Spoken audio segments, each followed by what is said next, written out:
What's up guys, it's Clex, and today we're going to be going over how to be a better control player.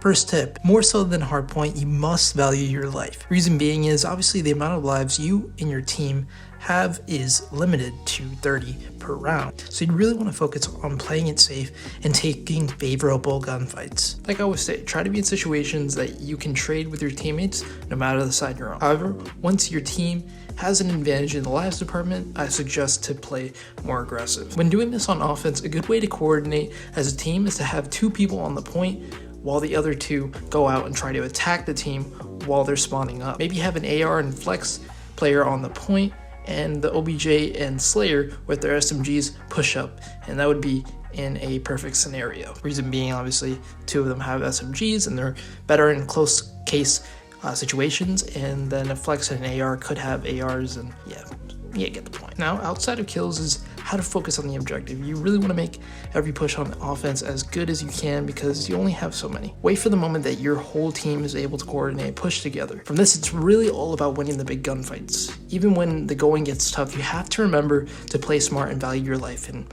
wait for your teammates. Try to coordinate, performing pinching, trading, and flanking as a team, because the team that does this best is always going to be the one that wins this game mode. Overall, like I've been saying, the most important thing in COD is having good map positioning. I've been saying this in a lot of my videos, and that's because it's true. That's what you want to focus on gaining throughout the map as a team and as an individual player.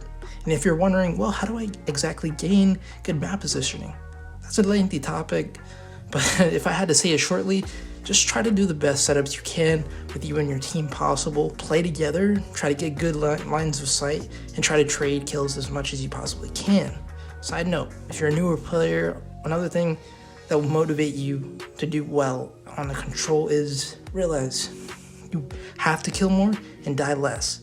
The reason being is if you get to a 2-2 tied situation in the rounds department and control, the team with the most kills gets defense. And in Cold War, most of the maps are defense favored. So it's really important to have the most kills as a team in this game in case you go to the last round. So remember how I talked about basically spawn trapping the enemy team while you're on offense? Here's what to do if you're on defense and that's happening to you.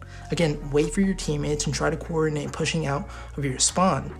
Now, this is a thing I want you to remember. As a squad, push one side of the map all together. This will make it really easier for you to break out of being spawn trapped. Now we're going to talk about streaks. Save streaks and remember to try to use them at the right moment. I know it's simple to say, but some people don't know this. They just use it willy-nilly whenever they want. And remember to communicate with your team so they can push up while the enemy is being pushed back by the streak. Another tip is to know exactly what your team needs from you by understanding the purpose of your role. Obviously, I can't go over this in this video as it's meant to be not too long. So I suggest you watch my How to Understand Your Role series. I have a playlist in my channel right now, and I suggest you watch each role video so you understand how you can help your teammates do well in their role as well.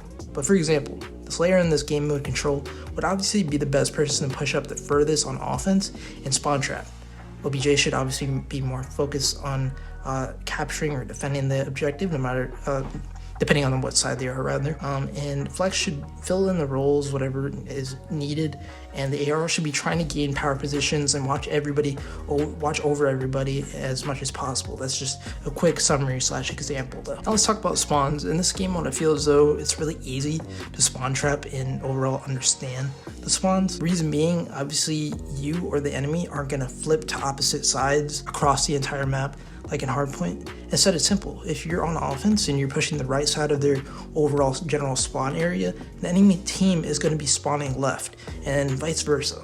So just be wary of this, and you can learn where the enemy is from, where you and your teammates are spawning to. So really remember to have good communication about where you think the enemy is spawning when playing. So yeah, once you understand this, you'll be a lot better at control for sure.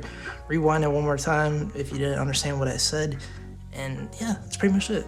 They're gonna spawn one side, and if they're not spawning on one side, they're spawning on the other. Really easy to understand where people are spawning in control. Continuing on about communication, in videos I've slightly talked about the importance of communicating with your team on who you've killed on the enemy side for every wave of their spawns. This is really important to do in Control because it will help you keep track of where every enemy is, which will in turn make the map easier because you'll focus on who are the most important enemies to kill. For example, if you said 3 of their gamer tags, you're like, yo, where's this last guy? Where's this last dude? Then you'd be like, oh, he must be pushing our spawn. All right, let's go find him. That's the most important kill to get on that map, because if you don't get that guy, he's gonna flank you, or he's gonna continue to spawn trap you, whatever the case scenario is. That guy's the most important person to kill on the map, so you'll be able to focus on him, and you couldn't have been able to do that if you weren't keeping track of who was up or down in that wave of the enemy spawns. Another thing, comms is very important in Control, especially being in a situation where you're capturing a point, is to communicate exactly what you're watching as a team so you aren't watching the same thing accidentally. And you can obviously do this by looking at the mini-map frequently as well. Alright guys, that's pretty much it. That's the end of the Control tip video for today. Really hope you guys liked it, and if you did, go ahead and leave a like. It really helps out the channel. That will overall help the Call of Duty competitive community, as it will push it out to more people in the recommendations, hopefully. So thanks for watching, guys. As always, link in the description to the Discord so you can join people that are looking to improve at competitive COD like you are. And then yeah, subscribe if you haven't already for more videos like this. Thanks for watching, guys. As always, it's been Klex, and I'm out. Peace.